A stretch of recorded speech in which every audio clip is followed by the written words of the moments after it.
when you read about it in the literature or you get books of people talking about creating purpose, they often use the kind of Tesla type example or a charity type example where somebody is trying to make their ripple on the universe. They're trying to do something big.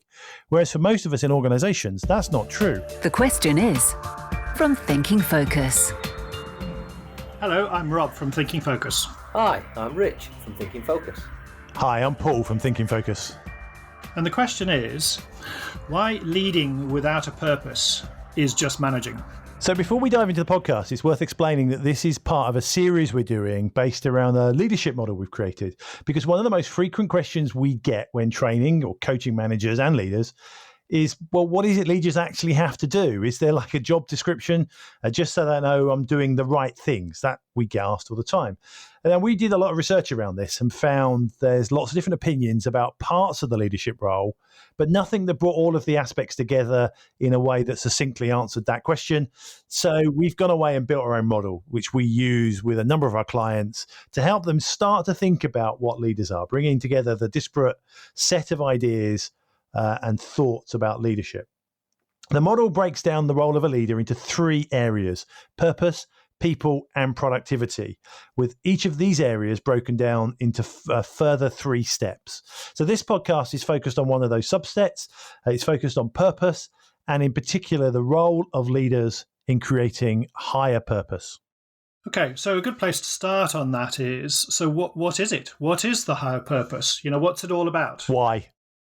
Because it's important. No, it was the answer to your question. It's about why. Right, okay. I get it. Yeah, so with higher purpose, it's why are we doing this? Why this? Why are we here? Yeah, why are we here? And so it is quite a deep philosophical question.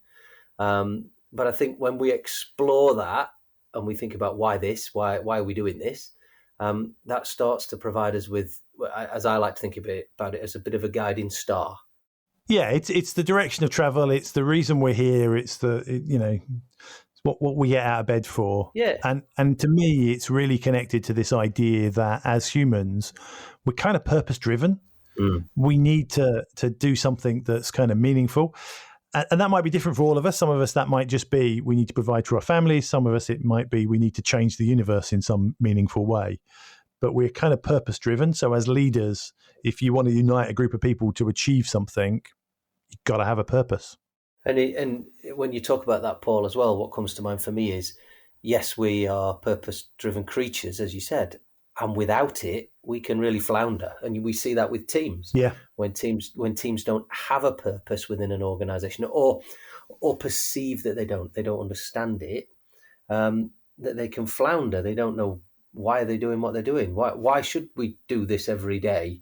What's the motivation for us all? And we then get very attached to what we're doing rather than why we're doing it. And that higher purpose, as you say, is the thing that pulls us together, binds us together, and allows us to make decisions and to move forward and feel confident about what we're doing and to believe in what we're doing. So the other element to this is that actually purpose could have many different aspects to it, or individuals could have lots of different purposes for doing different things. So it occurs to us here then that we need to have some sort of scope or wrap some boundaries around this? Yeah, purpose for individuals, as Paul said, it can be anything from, I want to change the world to, I just want to provide for my family, and anything else. So I think it does need some boundaries when we think about it as a team or as an organization.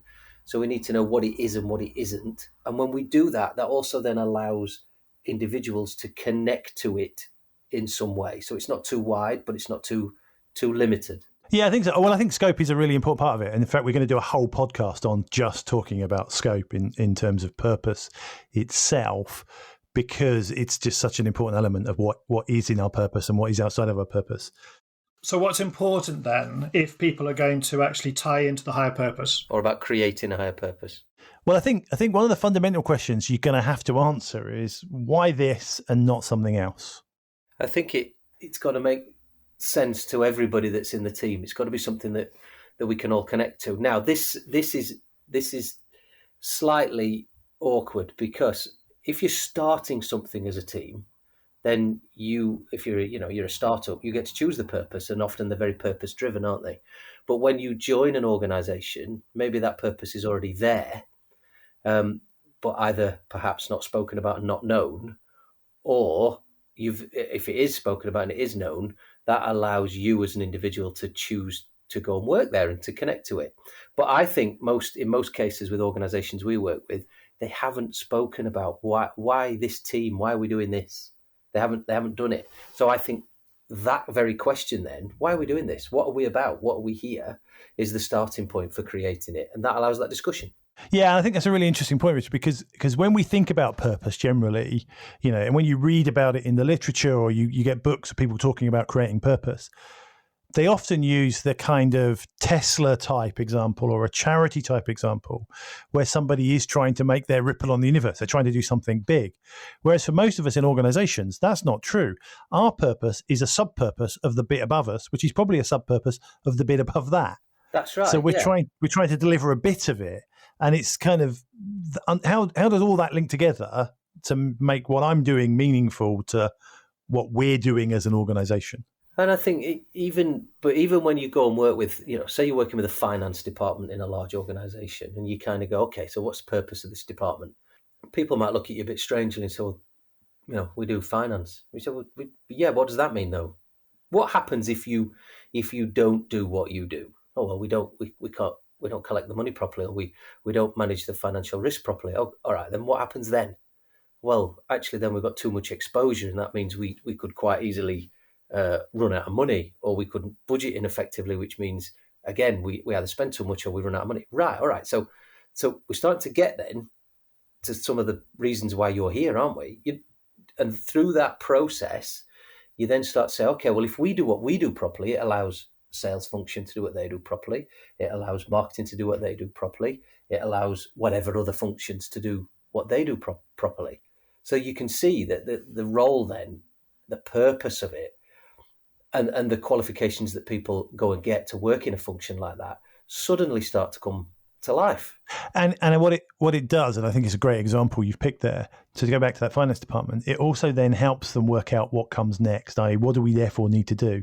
Because if you think your purpose in the finance department is to count the numbers, you're going to do slightly different things than if you think your purpose in the finance department is to enable the financial governance to allow this organization to become the biggest in the world at X. You make different decisions because of your connection to the purpose. And I think it also plays into your individual purpose then, so why are you here doing this in this organization? Well, the way you just described it there, Paul, the enabling word that you used starts to become a little bit more emotive and a little bit more exciting rather than, well, I'm here just to count the numbers. Yeah. So and that's not necessarily going to be the same for everyone everywhere, because different people find different things exciting, don't they? But I do think that purpose does give you an opportunity as a leader to engage the people that are around you and excite them. Well, so let's think about that then. Think about the engagement.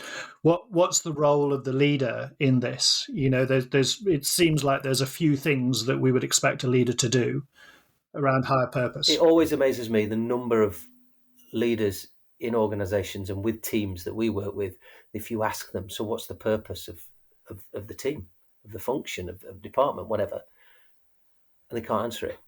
So firstly, I think it is to give it some thought, to go away and try and define it, and then to come back and work with the team on it, because I think it's great when you can do this as an inclusive activity. Mm-hmm. Yeah, I think the primary responsibility of the leader is to be able to articulate the purpose. Now, it doesn't mean they have to create it. They might buy into it. It might even be given to them, because they're in a large organization and they've said, right, we need you to achieve this bit for us. But as the leader, you need to make sure that you can speak about that and talk about it and explain it to other people in a way that they get. Because what you're really trying to do is ask people, do you want to join me on this journey to this place? Mm-hmm. You want to be part of this purpose. And very often, like Rich said, we meet people who go, well, I don't know why we're doing this. We're just doing it. Somebody said do it, and we're doing it. or we think, going back to the finance example, or we think, well, it's obvious. But actually, is it? Is it obvious? And not only is it obvious to you and your team, but is it obvious to other teams in the organisation? that example of, we're enabling X, Y, and Z. Is that obvious, or does it feel like what you're doing is trying to stop people doing things? So I think through one of the big roles, obviously, as we've discussed, is defining it, creating it, shaping it. But then the other one is to go and talk to other parts of the organisation about it, to promote it, to say this is what we're about.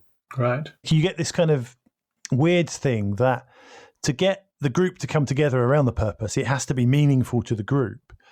But that often means it's not meaningful to outsiders. It's not, they don't relate to it in the same way. So again, part of this is how do you shape a purpose that binds a group of people together so that group of people are all going, yeah, okay, we believe in this. We want to achieve this. This is worth our time and attention. It's worth doing.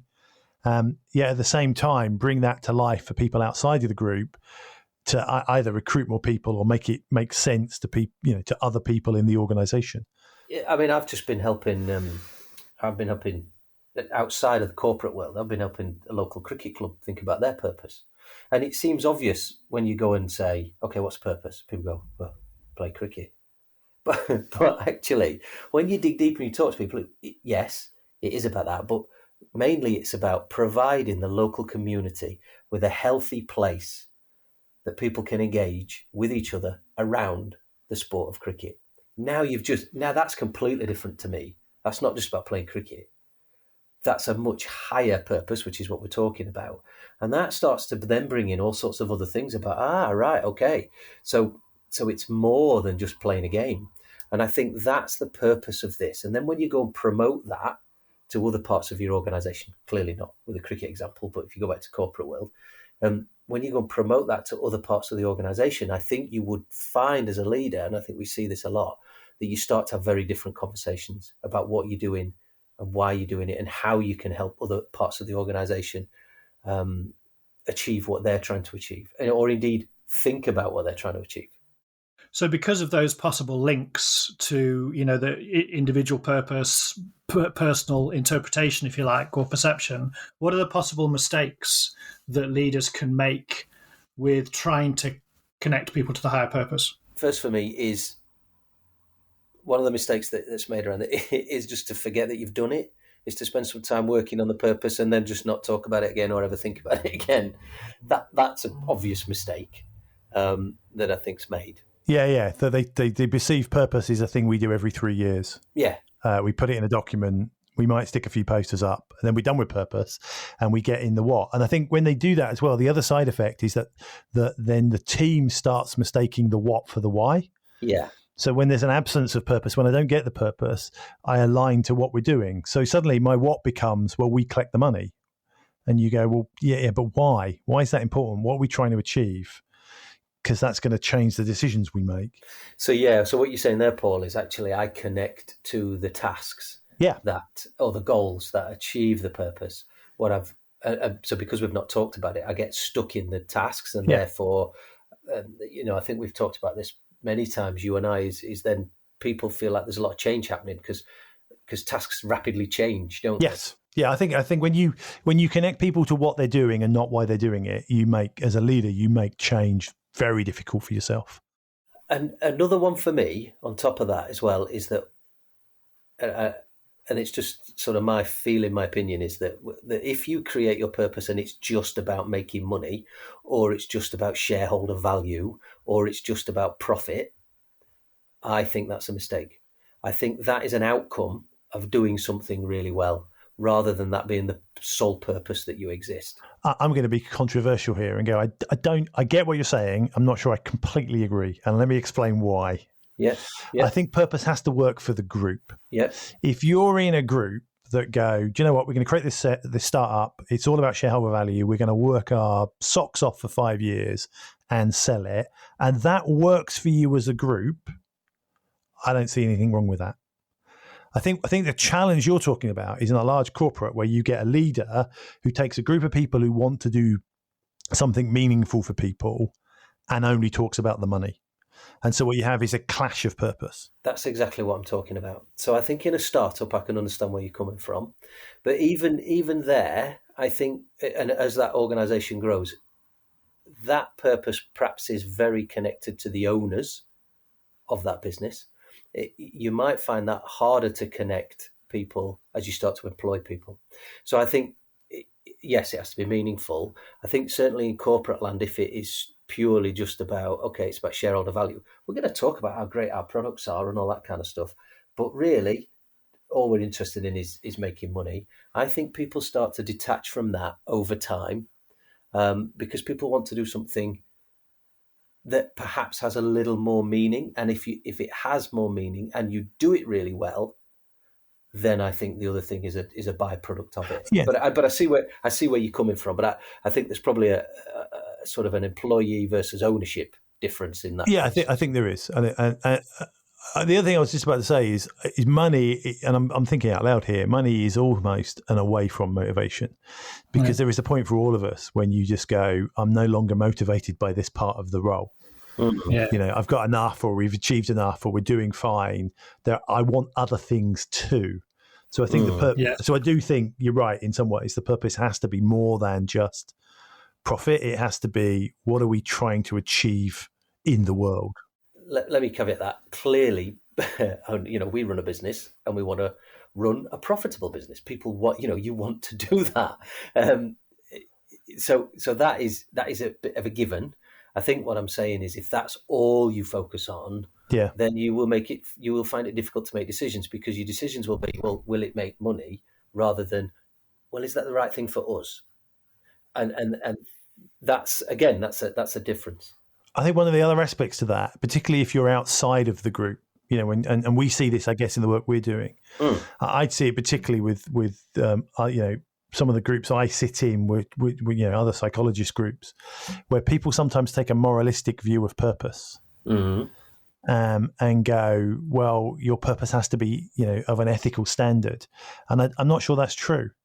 I think tobacco company can have as much purpose as a charity.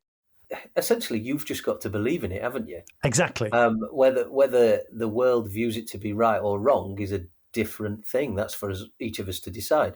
Could you go and work for a tobacco company that are trying to promote, their purpose is to promote smoking throughout the world? Some people will. Some people won't. Yes. And that's for individuals to choose. It's not our place to comment on whether someone's purpose is right or wrong. But it's an interesting aspect to it, though, Rich, because you have to then go, if I, as a leader, am creating a purpose and I need people to follow this purpose.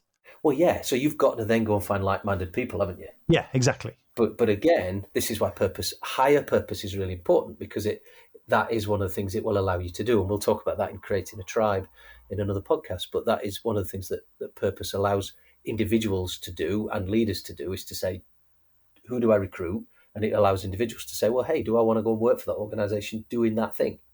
Absolutely. And I think that's a good place to leave it. As a summary, the higher purpose is about the reason we do what we do. And if we're really clear about that, we can connect to it. Next time on The Question Is. Hi, I'm Paul from Thinking Focus, and I'm just tagging on the end of this podcast to let you know where you can find more about the leadership model we've been talking about today. If you'd like to know more, maybe see the model in its entirety, or download some free coaching resources to help you think about your leadership style, and then go to www.thinkingfocus.com/what-is-leadership. That's thinkingfocus, all one word, .com/what-is-leadership. To find out how Thinking Focus can unlock the potential within your organisation, go to www.thinkingfocus.com, where you'll discover more about the work we do, helping our clients increase productivity and enable change.